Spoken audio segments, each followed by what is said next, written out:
नमस्कार, आप देख रहे हैं मेरा हरियाणा। हरियाणा में बड़ा पुलिस फेरबदल किया गया है।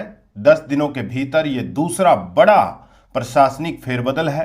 कुल 29 अधिकारियों का एक साथ ट्रांसफर किया गया है। बताएंगे पूरी जानकारी आपको, लेकिन अगर आप चैनल पर पहली बार आए हैं तो चैनल को फॉलो और सब्सक्राइब करना मत भूलिएगा। साथ ही साथ इस जानकारी को ज़्यादा से ज़्यादा शेयर जरूर कीजिएगा। हरियाणा में कानून व्यवस्था को लेकर सरकार एक्शन मोड में नजर आ रही है। गुरुवार शाम को हुए बड़े प्रशासनिक फेरबदल में 24 आईपीएस और 5 एचपीएस अधिकारियों के तबादले कर दिए गए। खास बात यह रही कि सिर्फ 10 दिनों के भीतर यह दूसरा बड़ा बदलाव है, जिससे साफ है कि सरकार पुलिस सिस्टम में तेजी से बदलाव चाहती है। इस फेरबदल में हिसार, रोहतक समेत 8 जिलों के एसपी बदले गए हैं, जबकि गुरुग्राम पुलिस कमिश्नरेट में भी बड़े स्तर पर अधिकारियों की जिम्मेदारी बदली गई है। गुरुग्राम से जुड़े अहम बदलावों में डॉक्टर अर्पित जैन को डीसीपी हेडक्वार्टर से नूह का एसपी बनाया गया है। वहीं दीपक जेवरिया को मानेसर से नारनौल का एसपी नियुक्त किया गया है। रोहतक और हिसार में भी बड़े बदलाव किए गए हैं।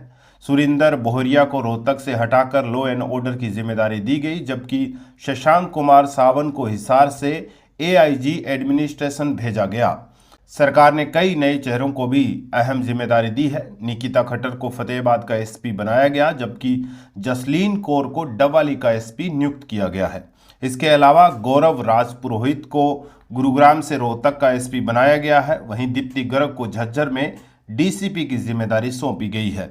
फरीदाबाद और सोनीपत में भी बदलाव हुए हैं। राजेश कुमार मोहन को गुरुग्राम से डीसीपी क्राइम फरीदाबाद लगाया गया, जबकि सोनाक्षी सिंह को डीसीपी सोनीपत की जिम्मेदारी दी गई है। एचपीएस अधिकारियों में भी फेरबदल किया गया है। संदीप कुमार को स्टेट क्राइम ब्रांच से डीसीपी ईस्ट गुरुग्राम भेजा गया, जबकि धारणा यादव को झज्जर में डीसीपी नियुक्त किया गया है। इसी के साथ विभागीय प्रमोशन को लेकर भी बड़ी अपडेट सामने आई है। डिपार्टमेंटल प्रमोशन कमेटी ने 6 आईपीएस अधिकारियों के प्रमोशन पर चर्चा की है।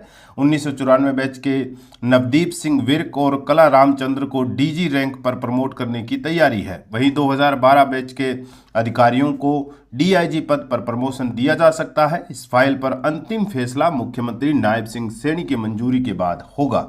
लगातार हो रहे इन तबादलों को लेकर प्रशासनिक गलियारों में चर्चा तेज है। एक तरफ सरकार इसे कानून व्यवस्था को मजबूत करने का कदम बता रही है, वहीं दूसरी ओर इतने कम समय में बार बार बदलाव को लेकर स्थिरता पर भी सवाल उठ रहे हैं।